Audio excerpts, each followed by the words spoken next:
If you are trying to add random people to be your friends in Monopoly Go, today's video I'm going to show you exactly how you can do it. So first thing first, launch your Monopoly Go application. As you do so, make sure that you are logged into your specific Monopoly Go account. Then you will see your friends button on your bottom right hand side. Tap it. Now once you do so, make sure that you are on Add Friends tab, and you can see a lot of friend requests. These are all the people that have been trying to be friends with you, and this is based on the region or the country that you are in. So go ahead, accept any request that you would like. If you would like to send other people friend request, then you will have to tap on invite button. That is our second method. So tap on the green invite button. Now for the second method, as you tap on invite friends, it will show you two options. One is Facebook. You can invite them via your Facebook. It will give you a link, or you will simply go ahead and have to copy the link and send it to any platform that you wish.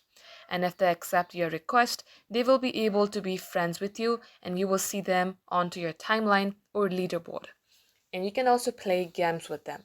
So guys, this is all for today's video. Thank you for watching.